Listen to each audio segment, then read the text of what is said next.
process bwe ziba zikoleddwa zikolebwa nga ntuufu nga tezirina buzibu bwonna.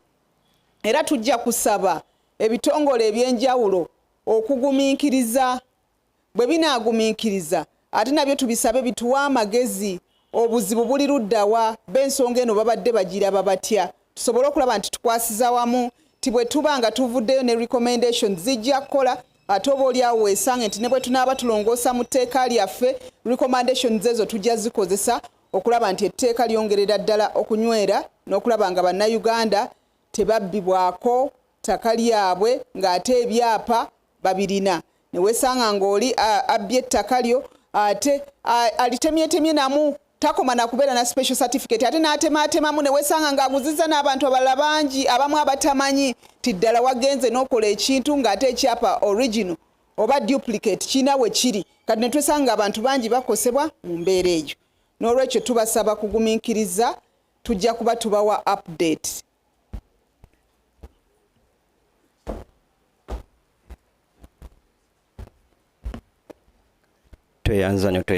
Honorable Minister, thank you so much for this update.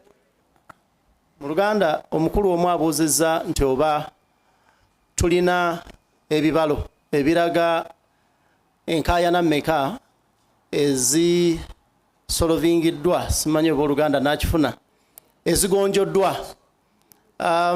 Mu kuddamu kwange ngamba nti eno y'ensonga lwaki tubadde tukola mu ngeri etali coordinated bulungi nga agencies ez'enjawulo eziri mu nsonga z'ettaka. So statistics ayinza okuba nga tali readily available, naye going forward we believe we can now operate in tuyinza okutambulira mu nkola ennuŋŋamu nga tufuna alipoota eziva mu bitongole ebyenjawulo kituyambeko okumanya ngeri ki gye tutambula. Naye mu ministry yo nga ministry tufuna complaints ezitakka wansi wa 30 buli wiiki ezikwata ku nkaayana ku ttaka. Naye mu bbanga ery'omwaka nga gumu gwe tubadde tugoberera ensonga zino obulungi kiraga nti at least disputes nga 10 zisobodde okubeera nga zigonjoolwa. Era kye tuzudde ekirala nti abantu abamu bakaayana mu ttaka si lwakuba nti baagala, naye olumu wabeerawo obutamanya nga bwe bajja ne mugezaako balambika abamu bakkiriza ne bamanya nti balina ensobi mu ngeri emu oba endala, era entalo ezo ne ziba nga zigonjoolebwa mu buufu obwo. Neyanziza ddeyo n'ekiwandiiko kye twagala buli muntu akola ku nsonga ez'ettaka guidelines oba ebintu by'alina okugoberera. Bino byendeese olwaleero tubikoze nga tutuuza enkiiko ez'enjawulo n'ebitongole ebyenjawulo n'abamu ku bantu abalondoola ensonga ezikwata ku by'ettaka. Twagala tweyongere okuba nga tukolera wamu n'okubeera nga tetukubagana mpawanga tuli mu field. Tukizudde nti abantu bagenda mu field, ono ayogera kino ono ayogera kiri ne tubuzaabuza bawanayinki. Twetaaga abantu bagende mu field bakole ku nsonga z'ettaka nga District Security Committee emanyi ne Minister avunaanyizibwa ku nsonga z'ettaka amanyi ekigenda mu maaso. Ate era ne bwe baba bamaliriza okukola bye bakola, reports zaabwe babe nga bazisubmitinga. Tujja kuteekawo dashboard emanya biki ebikoleddwa na recommendations ki ezituukiddwako. Kino kiyambe Minister ne District Security Committees okumanya ensonga ezikoleddwako oba biki ebyetaaga okubeera nga birongoosebwa. Ebintu ebimu ebibadde bigenda mu maaso n'Abannayuganda badde weesanga nga ayinza okugenda ku poliisi n'ajja ku ministry n'agenda ewa IGG n'agenda mu State House Anti-Corruption. Ensonga eri emu naye agitute offices ezo zonna. Kati kye twagala ensonga bweba ku poliisi ng'ebitongole bino bisobola okukwatagana ne bigatta wamu amaanyi buli omu n'ataggulawo fayiro. Ekyo kiyamba resources obutagenda naye n'okumanya nti batambulira wamu kubanga ffenna tuli gavumenti tulina okukolera wamu ng'ebitongole bya gavumenti. Twogedde nti teri muntu ajja kugobebwa ku ttaka oba ekizimbe okumenyebwa ng'emitendera gy'amateeka tegigobereddwa. Ekibadde kigenda mu maaso emisango giri mu kooti eno ku ground ebiriyo birala.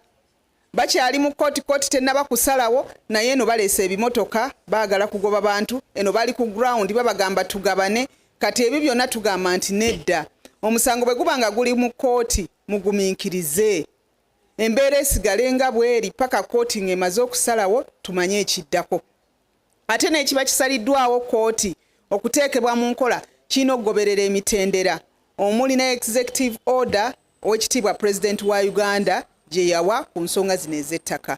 Tusuubira nti bwe tunaatereeza ebintu bino ne tuba nga tukwataganira wamu kijja kutuyamba. Era tujjanga na kusisinkana buli myezi 3 okwongera okwekennenya n'ezo agencies n'abantu abakola ku nsonga z'ettaka okumanya biki bye basanze tutuuseewa reports bazisubmitinze tuyinza kukola tutya okulaba nga bannayuganda bayambibwa. Ebyo byonna tubireeta okwongera okulaba nti ettaka litebenkera ne bannayuganda okwongera okweyagalira mu nsi yaabwe n'okukozesa ettaka oba ebibanja byabwe nga tewaliiwo buzibu bw'amaanyi obuleetebwa abantu ab'enjawulo abali mu mulimu guno. Abantu bangi babadde baguddewo bu offices kada so and so onani simanyi onani mbu bakola ku nsonga z'ettaka. Naye ng'akola ku nsonga z'ettaka omulimu gwe buli ajja leeta consultation fee. Ate bw'agenda ku ground n'avuluga kubanga etteeka talinnyonnyoka bulungi. Kati twagala ebyo byonna bibeere coordinated district security committee ebeere liable ng'emanya ani ali luddawa kiki kyakola era bw'aba akikoze report agireese nebeera submitted mu district security committee ne minister avunaanyizibwa ku by'ettaka n'abeera nga report eyo agifunye. Ekyo tusuubira nti kijja tuyambako okwemulugunya okubadde kubuliwo mu bantu okukendeera n'okulaba nga abantu bafuna service eyo ng'erambikiddwa bulungi. Nnyo okutuwuliriza mutubuuziza ku special certificates ze twayimirizaamu okuba nga zikolebwa tusobole okutereeza engeri gye zibadde zikolebwamu. Wabaddewo ennambika egobererwa okusinziira ku tteeka ly'ebyapa naye ng'ennambika eyo abantu abamu tebagigoberera nga bw'erina okuba. Kubanga omuntu ekyapa kyo bwe kiba kyabula oba kyayulika ogenda ku poliisi n'ofuna n'oteekayo report eyo ne bakuwa akapapula akalaga nti ddala ebiwandiiko byo byabula. N'ogenda ewa Commissioner Land Registration ne batandika okulaba ngeri ki gye basobola okuzzaawo ekyapa kye kyabula oba ekyayulika. Naye kye tuzudde nti abantu abamu babadde bakozesa enkola eno eri mu tteeka ate okuba ebyapa ku ttaka ly'abantu ng'ebyapa byabwe gyebiri bye tuyita original nga gyebiri ng'oli ayina ekyapa kye oli n'agenda naga nti kyabula ng'ate ekyapa gye kiri. Ng'oli ayina ekyapa kye oba kiri wa Manerenda oba kiri wa looya abala ne bavaayo abooluganda ne bagenda ne baloopa ku poliisi ekyapa kibuze era ne bafuna ebiwandiiko byonna ne bagenda ne bakola kye tuyita special certificate of title. Abantu bangi bazze nga beemulugunya ng'ettaka lyabwe ku batudde ennyumba zaabwe we ziri n'ebyapa nga babirina ng'omuntu yazuukuse n'ateekako kye tuyita special certificate of title. Kati tugezaako okulongoosa engeri certificates ezo gye zibadde zigabwamu okulaba nti twongera okunyweza emitendera egiyitwamu okusobola okulaba nti abantu tebakozesa tteeka ate kwonoona na kucupula oba na kubba bannaabwe ttaka nga bakola ebyapa. Kubanga ekyapa bwe kivaayo ne kituula ku kyapa ekirala ng'ate ekyapa weekiri weesanga nti olwo confusion ebezze ku ground. Kati kino ekikoleddwa tujja kusaba Bannayuganda bagumiikirize ne ba stakeholders abalala bonna abali mu industry eno titugezaako kutereeza era tusuubira nti myezi 3 tujja kuvaayo nga tutegedde bulungi obuzibu buli luddawa nawe we tulina okunywezaamu okulaba nti special certificates bwe ziba zikoleddwa zikolebwa nga ntuufu nga tezirina buzibu bwonna.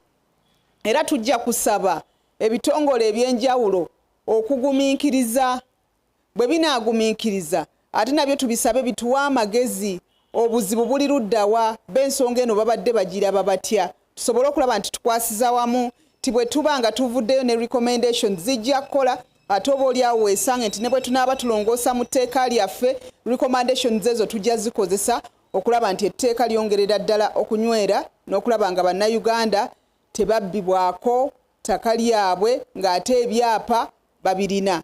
Ne weesanga ng'oli abbye ettaka lyo ate alitemyetemye namu takoma na kubeera na special certificate ate n'atemaatemamu ne weesanga ng'aguzizza n'abantu abalala bangi abamu abatamanyi ti ddala wagenze n'okola ekintu ng'ate ekyapa original oba duplicate kiina we kiri. Kati ne twesanga abantu bangi bakosebwa mu mbeera eyo.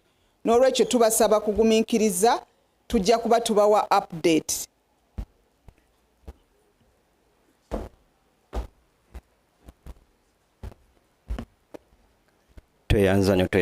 Honorable Minister, thank you so much for this update.